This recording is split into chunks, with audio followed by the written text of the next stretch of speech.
My musical background started as a child having piano lessons and theory lessons, but the moment that really shifted my desire to create music was when I started listening to artists like Björk or Radiohead, and I noticed that a huge part of their music was the texture and the quality of the sounds rather than harmonies or melodies. My name is Emilie Levienaise-Farrouch, and I scored the music for All of Us Strangers.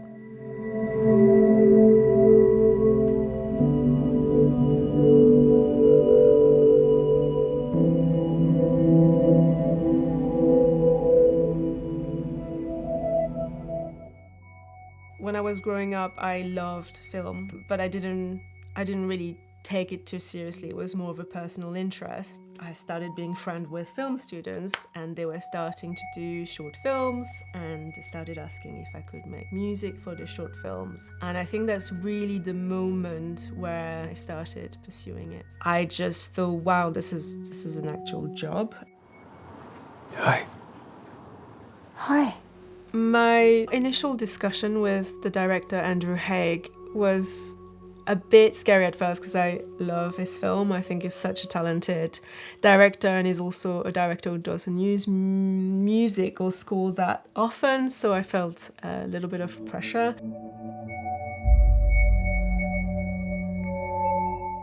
When I came on board with All of Us Strangers, one thing that was really important to me is for it to sound quite unique, on the border of familiar, but just off kilter, that mirrored a lot of the acting, so something that was more on the subtle side.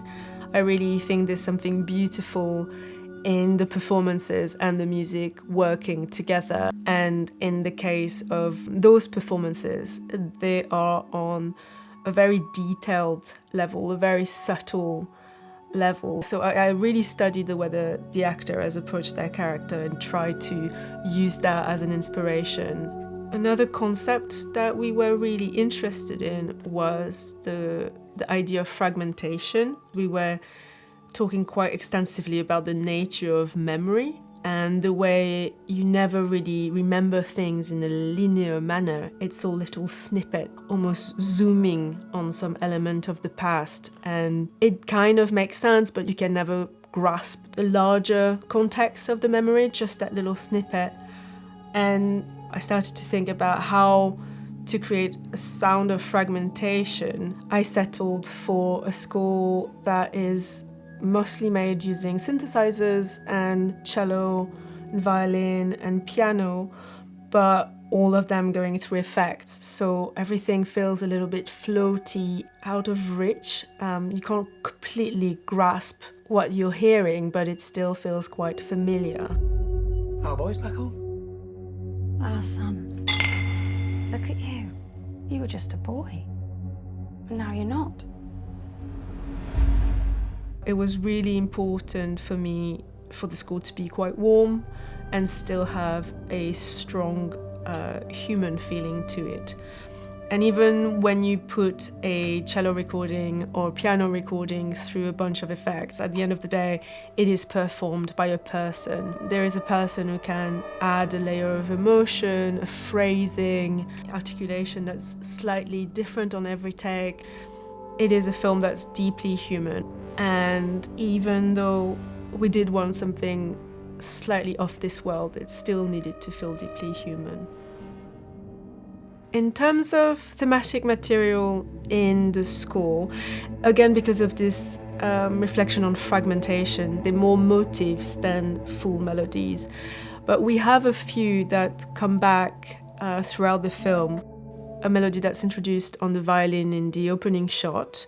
The director and I thought about it as the yearning for love theme. It's the symbol of the lead character, Adam, his heart starting to open up to connection again. Hello.